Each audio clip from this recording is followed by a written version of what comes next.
되어진다라고 하는 거 창조에서 보시라고 제가 말씀을 드렸던 부분입니다. 저는 이번 상행을 하면서 참 그 마음이 참 감사했던 부분이, 우리 사실 이제 상행을 제가 생각을 했던 부분이, 우리 이제 교회 식구들이 굉장히 작았어요. 우리 이제 제가 처음에 뵀을 때가 이제 4분, 5분 계셨었는데, 근데 어쨌든 지금 한 20분 정도 이렇게 되어졌잖아요.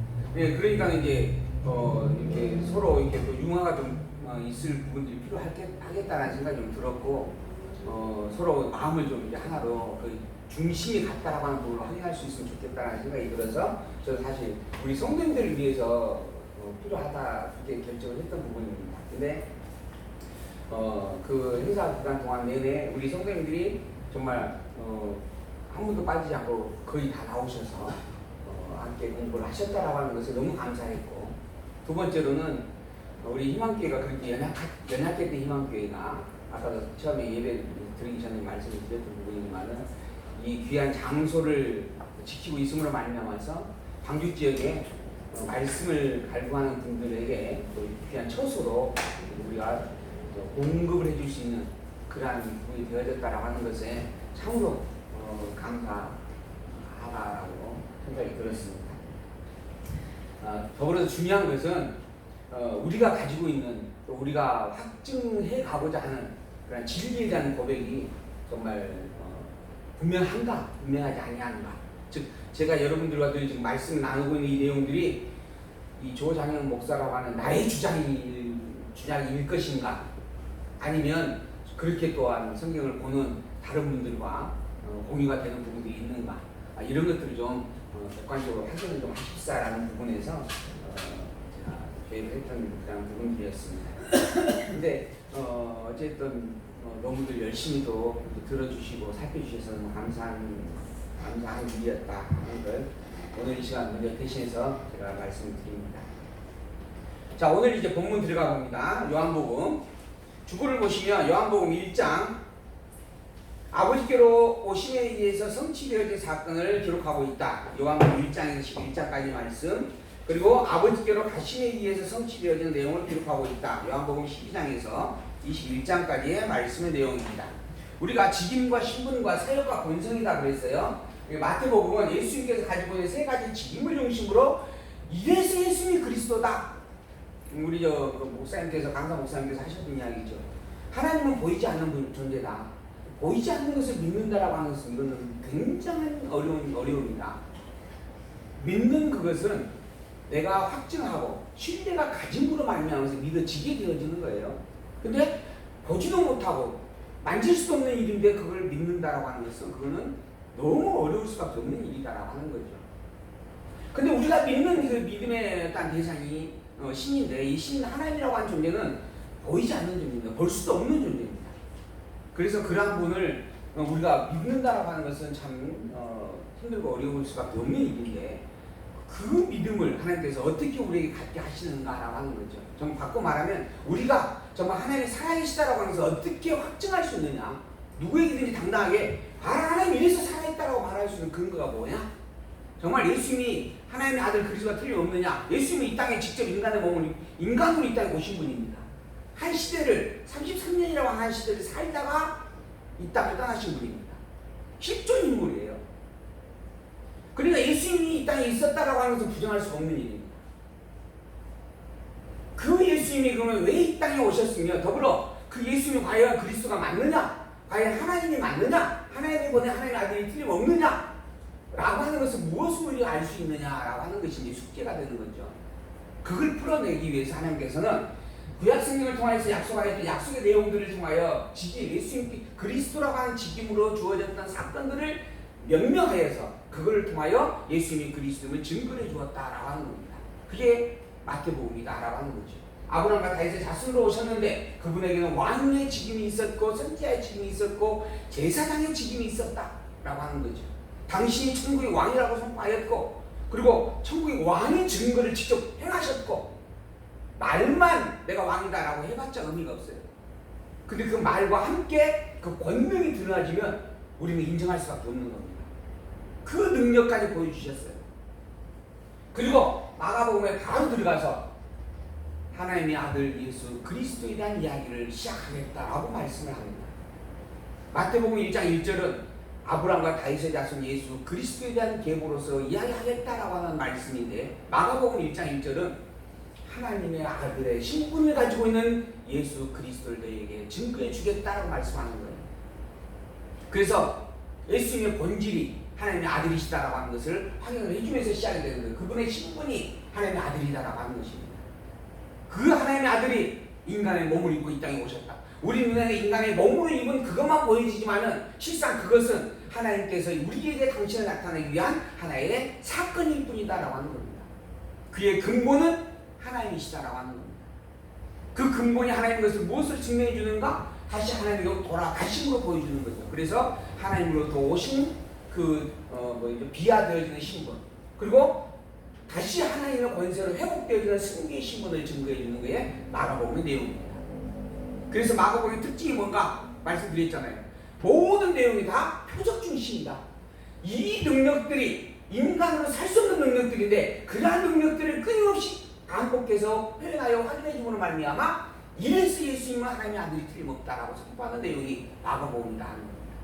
그리고 난 다음에 누가복음은 그 하나님의 아들 된 예수 그리스도가 이 땅에 와서 실제적으로 행할 때 일들을 행적을 따라 정리해 주었습니다. 왜? 이게 실제 사건이 사실이다라고 해서 알게 하기 위한 거예요. 우리가 누군가가 환상으로 만드는 꿈이라는 이야기가 아니고 진짜 실제 있었던 일이다라고 하는 것. 나도 봤고 너도 봤고 수많은 증인들이 있지 않느냐라고 말해주기 위해서 누가복음을 기록한 거예요. 예수님이 이 땅에 존재했다라고 해서 그 누구도 부정할 수 없게 하는 겁니다. 그리고 그 예수님이 하나님의 능력을 가진 하나님의 아들이다라고 하는 것도 부정할 수 없게 만드는 겁니다.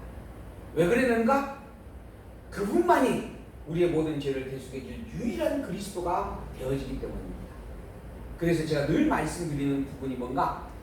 예수님만이 그리스도이시다. 예수 이외에 자기를 그리스도라고 말하는 자는, 자기를 메시아라고 말하는 자는 사기꾼이고 거짓말쟁이다. 저 그리스도다. 그는 오직 예수님만이 그리스도다. 곧 예수님만을 그리스도를 믿지 않는 신앙은, 예수님만을 그리스도를 믿지 못하는 신앙의 고백을 가진 자는 참 기독교인이 될 수 없다. 기독교인이 아니다라고 말할 수밖에 없다. 그는 잘못된 신앙 또는 거짓된 신앙 속에 매몰되어져 있는 것이다 라고 말할 수밖에 없는 일이 되는 거죠. 그런 사실을 분명히 확인해주는 내용들이다라고 하는 겁니다. 그리고 난 다음에 이제 오늘 우리가 지금 보고 있는 본성이에요. 그분이 진정 하나님의 아들이 틀림없음을, 아예 요한복음은 처음부터 하나님이라는 칭호보다는 아버지라는 칭호로 시작이 되어집니다. 그리고 계속 끊임없이 아버지라는 말로서 자기를 설명해가고 있습니다. 아버지와 아들의 관계로서 하나님을 아버지라 부를 수 있는 그러한 특권적 권세를 가진 자임을 드러내며 증거하면서, 내가 아버지로부터 왔고 또한 아버지로 말미암아 아버지께서 나에게 주신 모든 능력을 행하였고, 또한 아버지께서 전하라고 하는 말만 전하였다. 또한 내가 이제 아버지께 간다 라고 하는 이야기입니다. 그래서 아버지께 가는 그 일이 거기가 인간으로서 너희들이 보기에는 슬프고 아프고 고통스러운 일일지 모르지만, 오히려 너희들이 내가 진정 아버지께 간다라고 하는 사실을 알고 인정한다면 기뻐해야 될 일이다. 너희들에게 유익된 일이다. 내가 가야 너희에게 진리의 성령을 보내기 때문이다. 내가 온전히 내 자리를 회복하는 일이기에, 내가 천국의 왕의 권세를 다시 확보하는 일이기에, 확증하는 일이기에 너희에게 참으로 유익된 일일 수밖에 없다. 그러니 내가 십자가에 끌려가는 그것을 보거든 오히려 기뻐하고 즐거워하라. 이게 요한복음의 이야기입니다. 3년 동안 열성을 다하여 가족을 버리고 집을 버리고 내 삶을 버리고 쫓았던 스승입니다. 근데 그 스승이 붙잡혔어요. 채찍에 맞아 피 흘려 끌려가고 있습니다. 그리고 결국 십자가에 못 박혀서 생명을 잃게 되어집니다. 그걸 슬퍼하지 않을 제자가 누가 있겠어요? 근데 예수님은 그걸 미리 이야기해주면서 말씀하는 거예요. 이게 내가 아버지께 가는 과정들이다. 그러니 이걸 안다면, 즉 내가 그리스도라고 하는 것을 너희들이 온전히 믿는다면 오히려 그 일을 기뻐하고 즐거워하라. 과연 그러한 말씀이 오늘 본문에 있는가 없는가, 이제 또 우리가 살펴봐야 할 부분들이죠. 자, 요한복음 이제 15장 본문에 있는 말씀입니다. 나는 참 포도나무여 내 아버지는 내 아버지는 농부라 하면서 시작이 되어, 우리가 이 앞 시간에 14장까지 공부를 했어요. 그래서 오늘 15장에 있는 부분에 있는 말씀을 제일 무섭습니다. 우리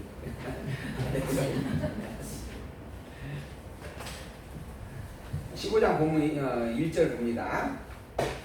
내가 참포도 나무에 내 아버지는 그 농부라. 무릇 내게 있어 과실을 맺지 아니하는 가지는 아버지께서 이를 제해버리시고 무릇 과실을 맺는 가지는 더 과실을 맺게 하려 하여 이를 깨끗게 하시느니라. 지금 이 내용은 지금 하나님으로부터 오신 예수님이 이제 하나님께 가시는 과정이라는 설명을 담고 있는 본문에 포함되어 있습니다.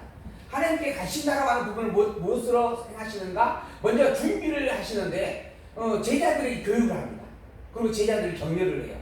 제자들에게 내가 가는 그 일들에 대하여서 설명을 해주고 그것이 갖는 뜻과 의미를 가르쳐줍니다.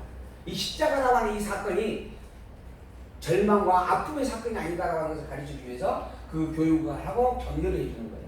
그 격려되어지는 말씀 가운데 우리가 지금 오늘 15장을 보는 겁니다. 14장에서는 내가 너희들에게 주는 약속이다라고 하면서 주신 말씀이 있었어요. 그리고 오늘 15장은 하나님 당신과 하나님과 예수님과의 관계, 그리고 예수님과 성도와의 관계를 설명해 주면서 격려하고 위로해 주는 말씀의 내용이다라고 하는 겁니다. 그래서 나는 참 포도나무고 내 아버지는 농부다. 하나님은 농부이고 자기는 지금 포도나무예요.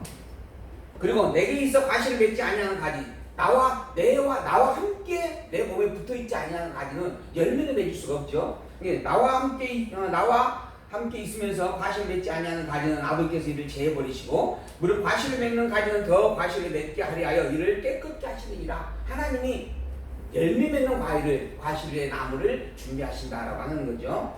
너희는 내가 일러준 말로 이미 깨끗하였으니 내 안에 거하라. 나도 너희 안에 거하리라. 가지가 포도나무에 붙어있지 아니하면 절로 과실을 맺을 수 없음 같이 너희도 내 안에 있지 아니하면 그러하리라. 즉 예수님이 지금 포도나무이고 그 교회라고 칭하는 자들은 가지예요. 예수님에 붙어져 있는 가지입니다.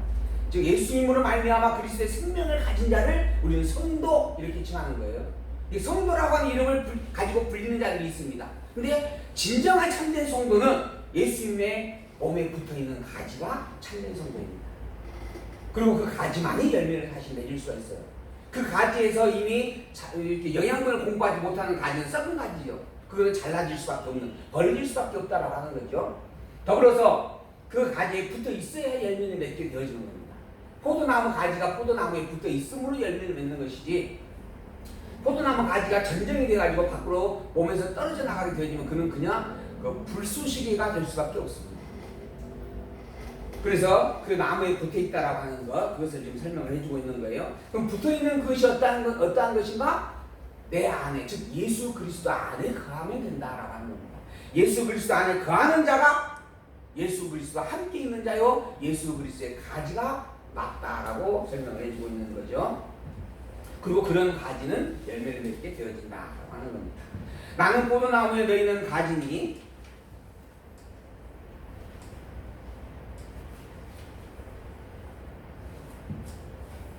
나는 포도나무에 너희는 가지니 저가 내 안에 내가 저 안에 있으면 이 사람은 과실에 많이 맺나니 나를 떠나서는 너희가 아무것도 할 수 없습니다.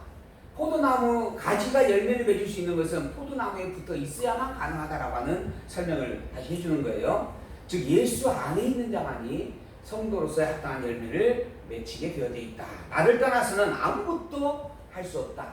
혹시 어떤 사람들은 구원을 받는 것은 예수를 믿고 영접함으로 이루어진다. 그렇게 이야기합니다. 그리고 구원은 한 번 회개함으로 이루어지는 것이기에 한 번 구원을 얻은 자는 다시는 구원에서 떨어지지 않는다. 그러니까 그 뒤에는 구원을 얻고 난 이후에는 아무렇게나 살아도 된다. 이렇게 이야기하는 경우들이 더러 있습니다. 근데 오늘 본문을 보게 되어지면 예수님께 붙어있는 가지가 열매를 맺습니다. 더불어 예수님에게서 떠나버리는 자는 또한 열매를 맺을 수 없고 아무것도 할 수 없다라고 이야기합니다. 그러니까는 예수님으로 말미암아 구원을 얻었다고 한다면 그 구원 얻은 자는 평생 예수님과 함께 한 몸을 이루어 살게 되어져 있는 것이고, 더불어 아무렇게나 살 수 예수님이 없어도 내가 구원 이미 얻었으니까 아무렇게나 살아도 된다. 예수님은 하나님을 아버지라 칭했습니다. 그리고 예수님으로 말미암아 우리가 성도가 되어짐으로 말미암아 우리가 하나님을 또한 아버지라 부르게 되어졌어요. 곧 예수님이 하나님의 아들인데 더불어 나도 하나님의 아들이 되어지게 된 거죠. 예수님으로 말미암아 구원받고 영생의 생명을 갖게 되어짐으로 나도 이제 하나님을 아버지라 부를 수 있게 되어졌다라고 하는 거예요. 그러니까 이제 예수님도 하나님의 아들이고 나도 하나님의 아들이니까 예수님은 나에게 있어서 뭐가 되는 거예요? 형이 되는 거죠, 형. 아, 그래요? 친구라고 친구라 했어요. 또 더불어서 예수님이 이제 없어도 나는 이미 하나님을 아버지라 부르고 한 번 족보는 영원한 족보죠. 이미 족보에 등록이 됐으니까 또 생명록에 기록된 자는 영원히 그 생명록에서 지워지지 않는다 약속을 해주었으니까 이제 나는 하나님의 아들이고 그럼 하나님의 아들로서 내가 개망나니처럼 살아도 나는 이제 영원히 하나님의 아들이 되는 거 아니겠어요?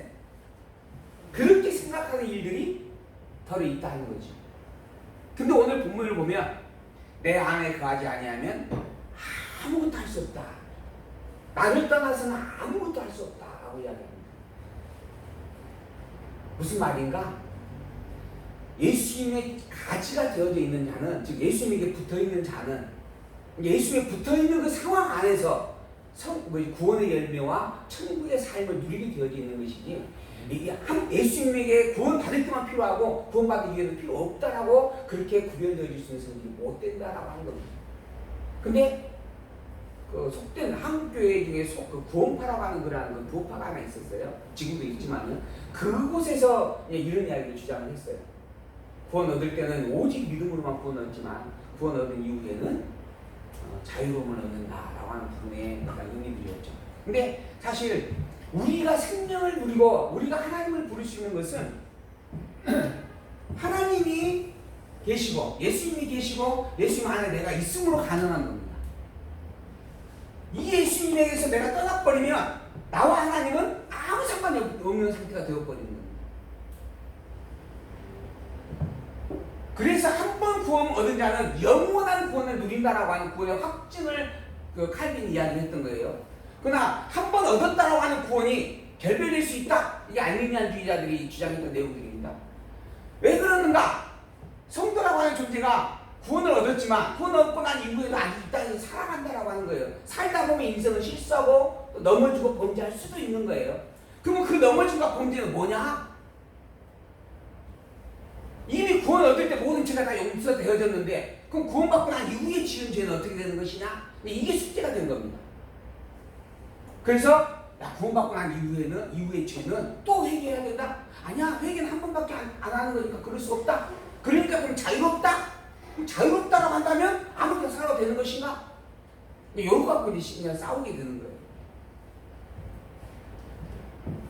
예수님 안에 있는 그 상황, 그 상태에서만 하나님을 아버지라 부를 수 있다라고 하는 거예요. 예수님을 떠나게 되어지면 이미 하나님과는 아무 상관이 없는 존재가 되어진다라고 하는 거예요. 이게 기본입니다. 더불어 예수님 안에 예수님의 생명을 가진 자는 영원히 예수님의 생명 속에 머물러 있을 수밖에 없는 상태가 되어집니다. 믿다가 떨어지는 자가 아니에요. 영원한 구원을 이미 가지고 있는 자예요. 누구 안에서? 예수 안에서. 예수님이 절대 하나님으로 말미암아 내게 나온 자들은 내가 결단코 단 한 명도 잃어버리지 아니하리라 그러셨거든요. 그래서 영원한 삶을 예수님 안에서 누리게 되는 겁니다. 비록 이 땅에 아직 이 땅에 있는 내 이 육체가 영의 속과 육의 속으로 말미암아 끝없이 서로 투쟁하고 싸우고 있지만 그래서 때로는 실수하고 때로는 범죄하고 악을 행하기도 하지만 그러나 나의 또 하나의 부분을 차지하고 있는 신령한 영의 생명력이 이 육의 모든 것들을 도말하고 예수 그리스도의 이름으로 말미암아 영원한 하나님 나라에 거할 수 있도록 붙잡아 인도해 가신다라고 하는 거예요. 이걸 성도다라고 이야기를 하는 겁니다. 여기에서 벗어나지 않는 성도라 칭하지 않는다라고 하는 거예요. 그러니까 이러한 어떤 교리적 부분들도 또 우리가 조금 살펴볼 필요가 있을 것 같아요. 어쨌든 본문에서는 나를 떠나서는 너희가 아무것도 할 수 없습니다. 사람이 내 안에 거하지 아니하면 가지처럼 밖에 버리고 말라지나니 사람들이 이것을 모아다가 불에 던져 사르게 되어져 있다. 저희 시골에 과수원이 있어요. 저희 아버님이 이제 좀 젊으셨을 때 농장을 하셔가지고 근데 뭐 포도밭도 있고 감밭도 있는데 해년마다 전정을 합니다. 가지치기를 해줘요. 그래야 실한 열매를 맺게 되어지기 때문에 그렇습니다. 근데 그렇게 해서 잘려진 가지는요 다시 꼿꼿이 해가지고 다시 싹이 나게끔 하지 않는 한은 말라 비틀어져서 죽게 되어집니다. 그리고 그걸 결국 다 갈피로 긁어 모아가지고 아궁이에 불쏘시로 쓰여져요. 그것을 위해서 제가 젊은 시절에 중학교 다니면서 많이 모았던 그런 추억이 있습니다.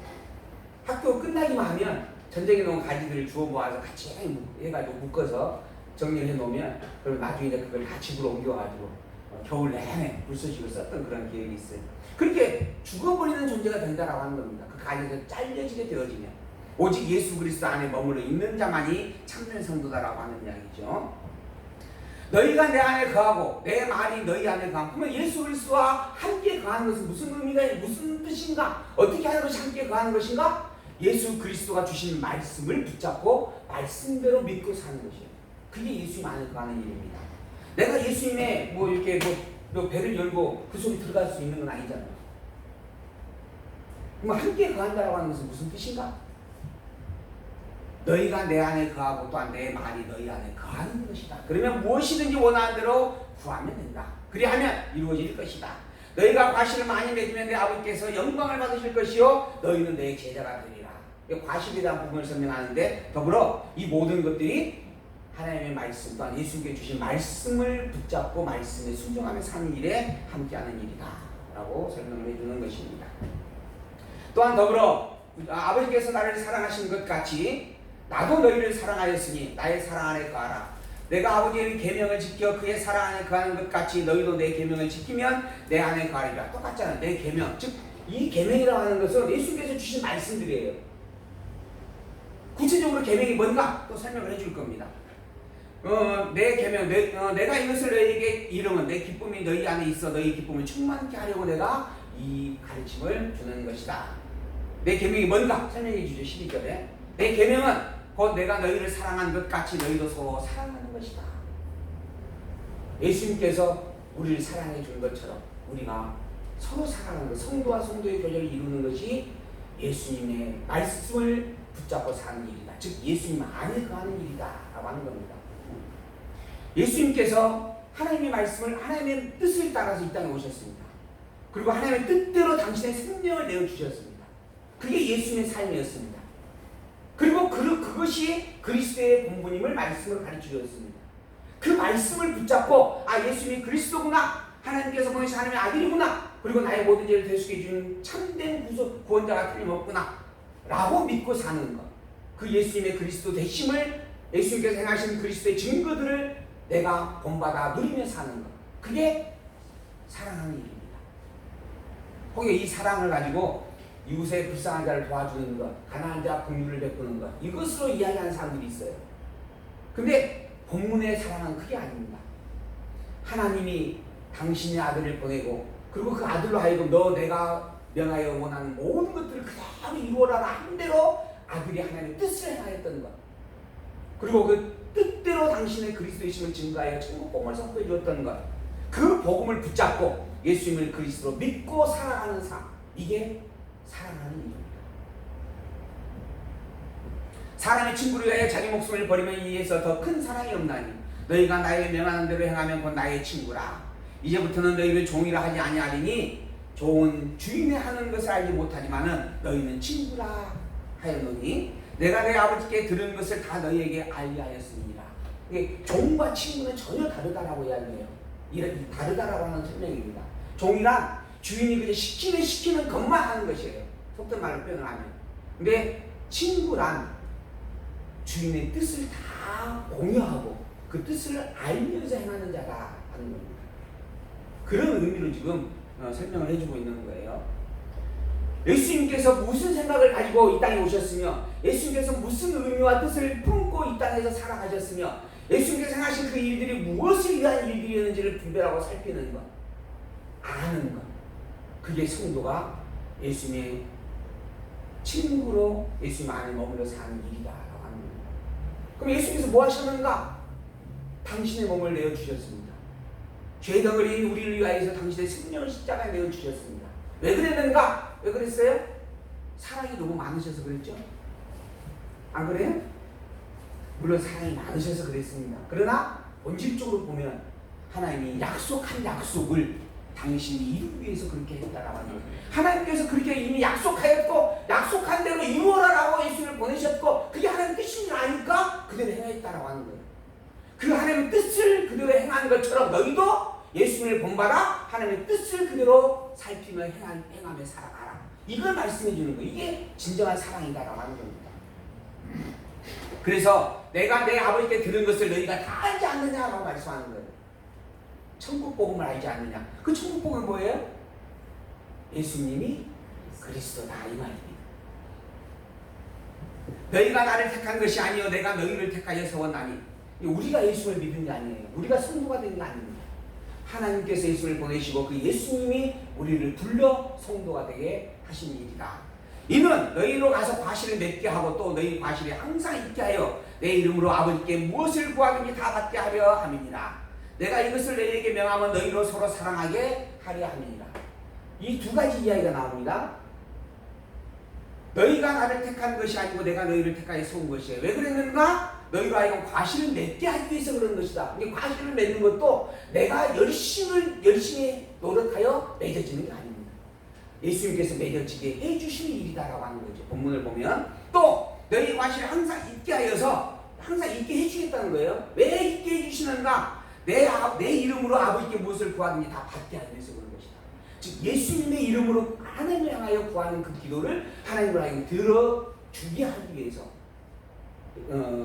과실을 너희에게 있게 하는 것이다 라고 하는 겁니다. 예수님의 이름으로 하나님께 구하는 거예요. 그 다음에 또 하나가 있어요. 내가 이것을 너희에게 명하는 것인데 너희로 서로 사랑하게 하기 위해서 이걸 명하고 있는 것이다. 이 너희로 서로 사랑하게 하기 위하여 이 말씀을 하는 것이다. 또 너희에게 과실을 맺게 하여서 하나님께 구하는 기도가 있게 하려고 하는 것이다. 이 두 가지 이야기를 하는 거예요. 두 가지의 이 모든 내용들의 근본된 원인이 어디에 있냐면 예수님께서 우리를 불러 택하여 하나님의 백성으로 삼아 주었기 때문에 일어나는 일이다 하는 겁니다. 그래서 우리에게 있는 모든 신앙의 고백들이 내 자랑할 것이 아니다라고 이야기를 하는 거예요. 오직 하나님께서 다 은혜로 주신 선미들이다라고 말씀을 하는 거죠. 세상이 너희를 미워하면 너희보다 먼저 나를 미워한 줄 알라. 세상이 너희를 미워하게 되어져 있다. 왜? 너희는 세상에 속한 자가 아니고 천국에 속한 자이기 때문입니다. 세상에 속한 세상은 자기에게 속한 자를 사랑하게 되어져 있다. 물론 마찬가지예요. 우리들도 팔은 밖으로 굽어요? 안으로 굽어요? 팔은 안으로 굽는다 그러죠. 왜 그래요? 그게 당연한 자연의 순리인 거예요. 이게 속성이다라고 하는 겁니다. 하나님을 만들어 놓은 속성. 그러니까 세상은 세상에 속한 자를 사랑하게 되어져 있어요. 먼저 사랑하게 되어져 있습니다. 바꿔 말하면 세상에 속하지 않는, 미운 자는, 세상이 미워하는 자는 세상에 속하지 않았기 때문에 미워하는 거예요. 근데 성도는 세상에 속한 자가 아닙니다. 그래서 세상으로부터 미움을 받을 수밖에 없습니다. 그래서 세상이 너희를 미워하게 될 것인데 그렇게 되어지면 너희보다 먼저 나를 미워하고 있다는 것을 알아야 된다라고 이야기하는 거예요.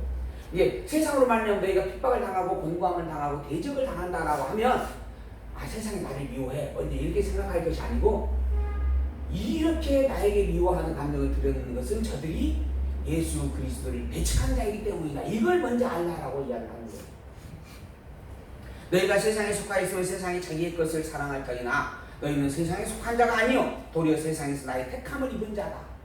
고로 세상이 너희를 미워할 수밖에 없다. 내가 너희들을 종이 주인보다 더 크지 못하다 라고 한 말을 기억하라. 전에 이 말씀 있었죠? 종이 주인보다 낫지 못하다. 제자가 스승보다 낫지 못하다. 예수께서 그 말을 하셨어요. 그 말의 뜻이 무엇이었는가? 제가 그때도 설명드렸지만 본문에서 설명을 해주는 겁니다. 무슨 말이냐 하면 사람들이 나를 핍박하였으며 너희도 핍박할 터이요 내 말을 지켰으며 너희 말도 지킬 터이라. 즉 믿고 믿지 않는 자들이 반드시 있게 되어져 있다. 너희들이 복음을 증거하는 상황 속에서는. 그러나 사람들이 내 이름을 인하여 이 모든 일을 너희에게 하리니 이는 나 보내신 이를 알지 못하기 때문에 그렇다. 예수님이 그리스도임을 알지 못하기 때문에 이러한 일들이 있게 되어지는 것이에요. 핍박하는 일들이 있게 되어지는 것이에요. 근데 이 핍박이 종이 주인보다 더 크지 못하다라는 말과 연관이 되어져 있다 하는 거예요. 예수님이 그리스도예요. 그 그리스도로서 당하신 핍박이 있어요. 그리고 그리스도를 믿는 자이기 때문에 또한 핍박을 당하게 되어 있어요. 그러나 그 믿는 자로서 예수님을 증거하는 증인으로서 당하는 핍박이 그리스도로서 당하는 핍박이 아니다라고 하는 겁니다. 그리스도는 오직 예수님밖에 없고 그리스도로서 당하신 핍박은 대속주로서 죽고 사심은 오직 예수님만이 행하신 일이다. 더불어 너희들이 핍박을 당한다라고 하는 것은 나 때문에 당하는 것이요 또한 더불어 나의 제자이기 때문에 당하는 것이다. 그게 종이 주인보다 더 크지 못하다라고 내가 전에 했던 말의 의미이다 라고 말씀을 하는 것입니다. 내가 와서 저에게 말하지 아니하였더면 죄가 없었으려니와 지금은 그 죄를 핑계할 수 없다. 이게 내가 와가지고 저희들에게 내가 그리스도를 말하지 않았다고 한다면 나 그리스도 몰라? 라고 말할 수도 있을 것이라는 거예요. 그렇잖아요. 직접 못 봤으니까. 못 봤어. 근데 예수님께서 직접 오셔가지고 당신이 직접 먹고 마시고 함께 활동하면서 당신의 존재를 증명을 해주었어요. 그 당신이 그리스도를 분명히 가르쳐 줬어요. 그러니 그 누구도 아니다라고 예수를 못 봤다라고 말할 수가 없게 되어져 버렸다라고 하는 거예요. 여러분은 봤어요? 예수님을? 못 봤죠? 그럼 여러분은 나 못 봤어. 그러면 되죠? 그것도 안 됩니다. 왜? 우리가 이순신 장군을 못 봤지만 이순신 장군의 존재성에 대해서 우리는 다 알잖아요. 하긴 요즘 시대는 6.25 전쟁이 있었는지 없었는지 믿을 수 없다라고 하는 친구들이 있다 그러더라고요. 그리고 어떤 친구들은 북한에서 우리가 남한에서 북한을 쳐들어간 전쟁이다라고 이야기를 하는 사람도 있다 그러고 실제로 어제 오늘 있는 일도 아니다라고 이야기하는 사람들도 현재 있으니까 할 말은 없는 일인데요. 그러나 역사적 사실입니다. 이순신 장군이라고 하는 존재가 있었고 그분이 거북선을 만들었고 그리고 명량 해제돼서 죽었죠. 명량에서 죽었죠. 한산 대첩에서 죽었나요? 아니 대체로 그거는 그런 일들이 실제 있었다라고 하는 것은 부정할 수 없는 일이에요. 그러한 것처럼 역사적 사실입니다. 예수님께서 있었다라고 하는 것은. 그러므로 이미 우리는 다 본 것과 마찬가지예요. 그러니까 우리도 부정할 수 없습니다. 예수님이 이 땅에 오고 난 이후에 그 어떤 인류도 나는 예수님 본 적 없다. 예수님을 만난 적 없다라고 말할 수 없는 일이다라고 하는 거죠. 나를 미워하는 자는 내 아버지를 미워하느니라. 계속 똑같은 이야기죠. 예수님을 미워하는 것은 하나님을 미워하는 것 같아요. 이 유대인이라고 하는 존재에 대해서 우리가 조금 생각을 해봅니다. 유대인은 아브라함으로부터 시작을 했어요. 이 아브라함과 예수님께서 오실 때까지의 여정을 보게 되어지면 무려 아브라함이 예수님 오시기 전에 BC 2000년경 사람입니다. 2000년이라고 하는 시간이 거침으로 예수님이 오신 거예요. 근데 이 아브라함부터 시작된 이 유대인들은 오직 자기네들만이 누구라고 선민이라고 하는 생각 속에서 얼마